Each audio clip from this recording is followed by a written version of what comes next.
Okay, we slip stitch and we're now ready for this next round. The next one, we are doing the scale again. So the scales are going to fall directly in between where the other two scales are. So it's going to loop down. And how you can tell is that you can see that there's double crochets in the same stitch below. Right? So that's how you tell where the center points are when you're working around this particular round.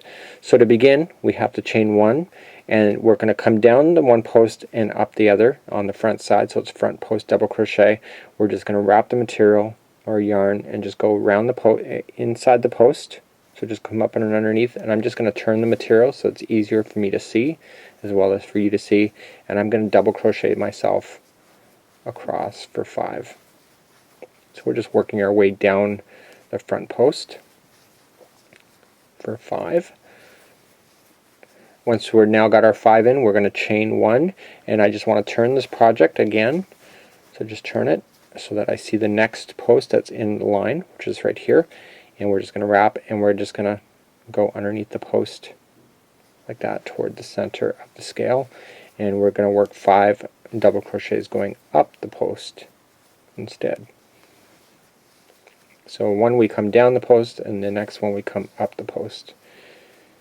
So once we get our 5 in, we can immediately just chain 1. So we always chain 1 at the top of the scale, and then we can just look over and see where the next one is, where there's 2 stitches right in the same stitch, or 2 double crochets right into the same stitch. So we're going to come down the one and up the other. So again, just come in from the side like that. Once you get that in, you can just kindly turn your material to make it easier. Double crochet 5 times down, chain 1 at the bottom, and 5 double crochets up the next side, and then chain 1, and then just reach over for the next middle of the scale that is over here. So continue that all the way around. We'll meet back up where we'll slip stitch and keep you moving.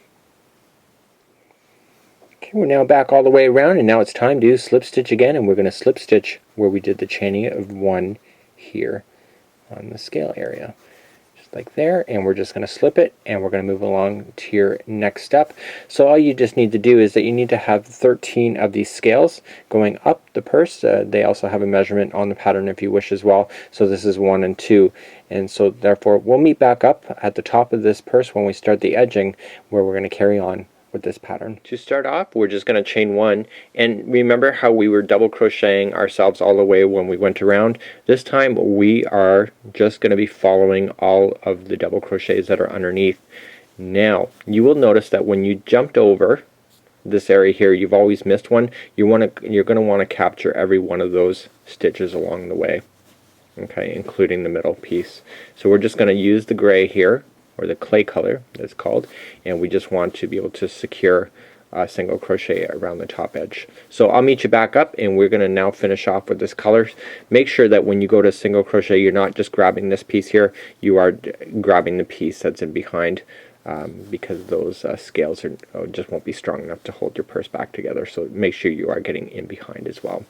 Okay, and we'll see you in just a second, and we'll keep moving along. Fasten off this color and then move on to your next. I've now just finished coming all the way around, and all I need to do now is slip stitch it to the beginning. Okay, so this doesn't determine, just because we're slip stitching in the middle of the project, because we have not sewed the bottom of it, we don't know which is going to be our sides yet, and the bottom of it, as I mentioned at the beginning of the video, is the last thing to do anyway. So I'm going to just trim, and I'm just going to pull up like that, and I'm just going to tie this into a nice tight knot. So just pulling my material through and just wrapping it.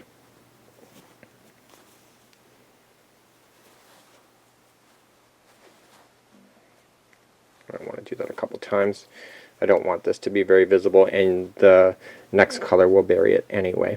So I can just kind of safely trim that a little bit shorter now, but I'm just going to do the final trim later.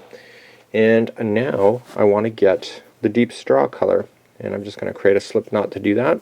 And I want to show you something on the project before we begin, because I'm going to show you what I did. I did a test sample, and what we have here is that if you really look carefully at the sample, you'll notice that there's actually 3 single crochets above each other. Okay, so there's 3 here, and this one 3, and this one 3, and they're stacked on top of each other. Okay, like an apartment building.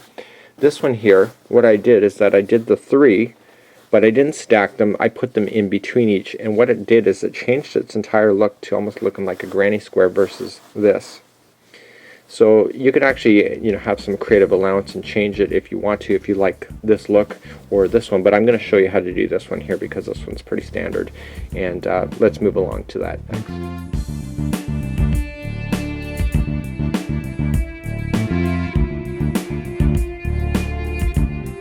So now let's begin, and my deep straw color is on the crochet hook. By the way, you need to change the crochet hook size for this one.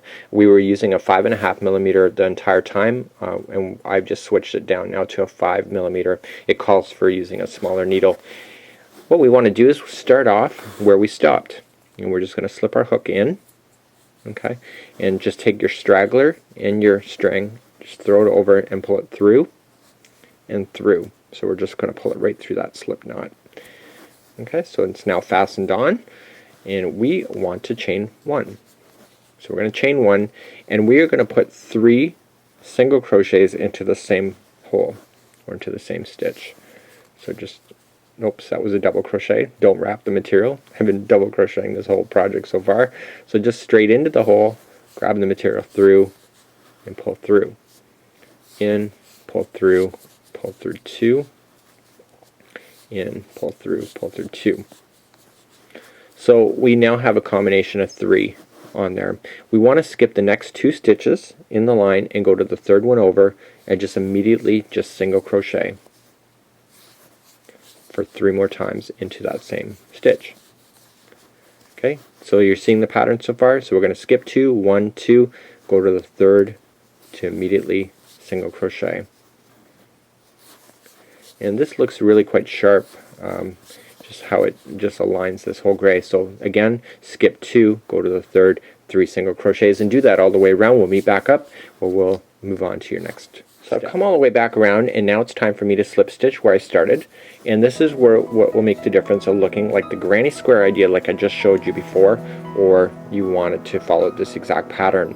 If you want the granny square, all you have to do is just chain up 1 and just put 3 single crochets into this gap, and then you stretch over, and then you get into the gap on the